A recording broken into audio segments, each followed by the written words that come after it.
Hai guys, kita akan bahas game final yang menentukan Nodirbek Abdusattorov menjadi juara turnamen Tata Steel berhadapan dengan Arjun Erigaisi.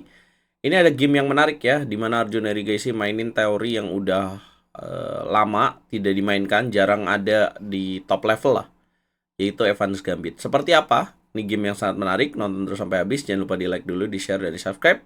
Langsung aja kita bahas guys. Jangan lupa jadi langganan di YouTube ini untuk dapetin konten eksklusif. Arjun mulai dengan langkah E4, dijawab E5, kemudian kuda F3 dijawab dengan kuda C6, bishop ke petak C4, kemudian bishop C5. Italian game. Tapi yang membuat ini disebut dengan Evans Gambit adalah ini nih, B4. Jadi kalian boleh coba main pakai Evans Gambit karena bukan tidak boleh ya, artinya Evans Gambit ini cocok untuk tipe pemain yang pengen main liar, main brutal dengan kesiapan teori yang cukup ya. Nah, kemudian kalau kita beruntung lawan yang nggak tahu teori ini akan sangat berbahaya. Apa respon dari Abdusattorov? Kita belajar di sini guys. Gajah makan pion, kemudian C3 dimainkan, bishop ke petak A5, dan kemudian putih D4. Oh iya, Arjun juga berhasil ya dengan teori ini. Di babak pertama contohnya mengalahkan Pragnanada dengan bangunan yang mirip kayak gini.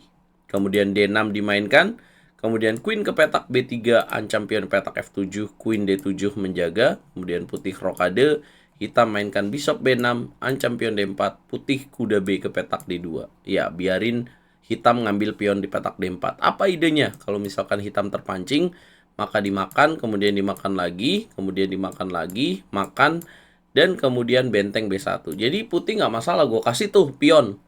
Tapi hitam harus hati-hati. Kenapa? Karena pengembangan perwira dari putih itu cukup cepat.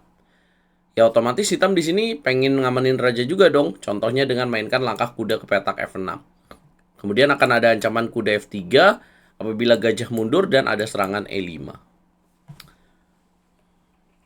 Nah, bentar ya, ada kucing masuk.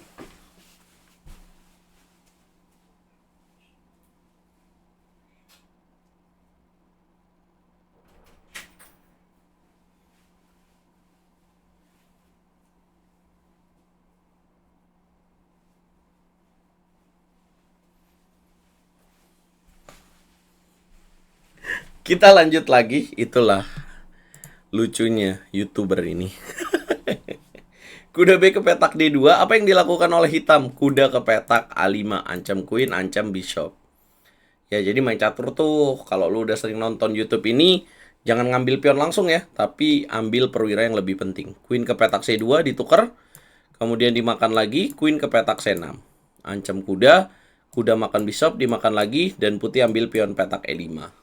Wow, serangan dimulai. Hitam gak takut, makan balik, kemudian kuda makan pion, queen ke petak E6. Putih mainkan langkah F4, hitam kuda ke petak F6. Kemudian putih mainkan langkah C4, hitam rokade. Kemudian putih bishop ke petak B2, hitam queen ke petak E7. Ngeri ya bangunan putih ya. Kalau levelnya bukan super grandmaster sih sulit nih ngerespon Evans Gambit kayak gini. A4 dimainkan, kemudian hitam kuda D7, ya teknik yang basic ya. Kalau kita diserang pengennya menyederhanakan permainan supaya serangan itu berhenti guys. Kemudian putih kuda ke petak F3, menolak pertukaran, gak ada untungnya. Hitam F6, coba mematikan kekuatan dari diagonal bishop ini. Putih benteng Fs1, hitam kuda C5. Kemudian putih E5, langkah ke-21, membongkar lagi. Haruskah hitam terima? Jelas nggak dong, F5 dimainin. Grid move ya, kuda ke petak D4, kemudian hitam kuda ke petak E6. Kuda makan pion lah, dikasih. Ada menteri F7, kemudian putih kuda E3, gantian hitam ambil pion F4, putih kuda D5. Kemudian hitam bishop ke petak E6, ancam balik. Kemudian pertukaran kuda terjadi, queen makan kuda di petak F4. Gajah beda warna, tapi kalau lu lihat ya, lebih enak mana? Lebih enak hitam dong, karena cenderungnya putih pasif ya, sementara hitam lebih aktif. Dan coba lu lihat secara struktur pion juga terpecah-pecah. Ya, kemudian putih tidak menjaga ya, bukannya jaga benteng A ke petak C1 kayak gini, karena hitam akan mainin benteng A ke petak D8 ancam begini. Ya, walaupun masih bisa dijaga begini, tapi ditukar kemudian ada queen E3, ini bahaya banget sih. Geser dan kemudian lanjutin dengan langkah lain. Atau ya kalau queen ke petak D1 tinggal queen F2 aja, sorry. Queen ke petak F2, raja ke petak H1 dan makan B2. Sorry, itu maksudnya lebih bagus. Ya, jadi nggak mau. Ngapain gua nahan lagi? Apalagi tipe pemain kayak Arjun. Mana mau dia nahan? Dia lebih suka menyerang. Dia mainin benteng AD1. Abdusattorov juga nggak terpancing, dia nggak nafsu, dia bukan ayam sayur, nggak mau dia makan sini. Kalau makan sini enak putih dong, makan dan kemudian didoronglah pion E6. Nanti benteng bisa masuk ke baris 7, ancam pion ini yang sudah diancam bishop. Gitu cara kita belajar dari analisa game guys. Benteng AD1 direspon dengan benteng A ke petak D8, dimakan lagi. Kemudian putih gajah C1 lah dikasih. Tetap nggak mau ya. Kenapa? Karena supaya tetap ngancam. Queen H4, benteng ke petak E4 dimainkan. Kenapa nggak tutup G3 aja ya? Kalau G3, Queen G4 lagi. Lama-lama bolong nih pertahanannya. Putih benteng E4, kemudian dijawab dengan Queen ke petak E7. Ada ancaman gajah F5. Putih benteng E3. Bukan langkah yang tepat, harusnya Queen B3.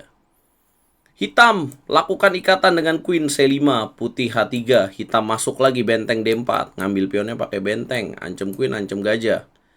Putih merespon dengan ancaman gajah A3. Tebak langkah yang akan dimainkan oleh hitam. Sacrifice Rook.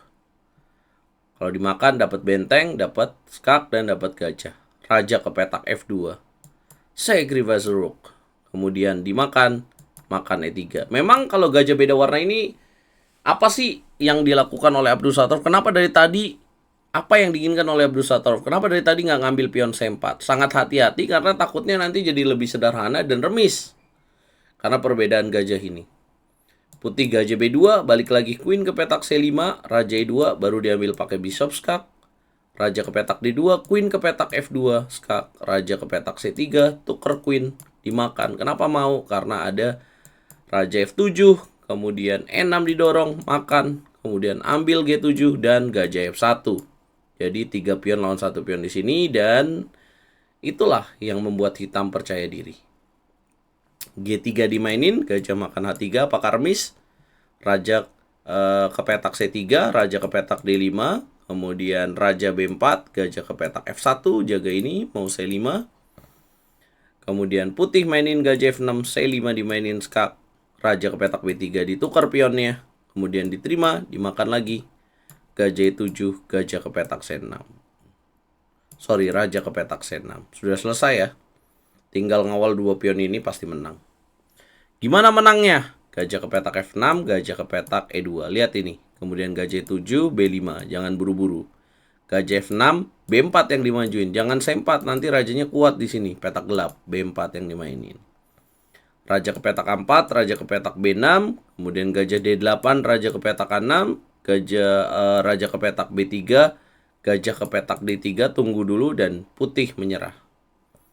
Ya kenapa nggak mainin langsung raja B5 ya? Boleh aja sebenarnya, menang juga.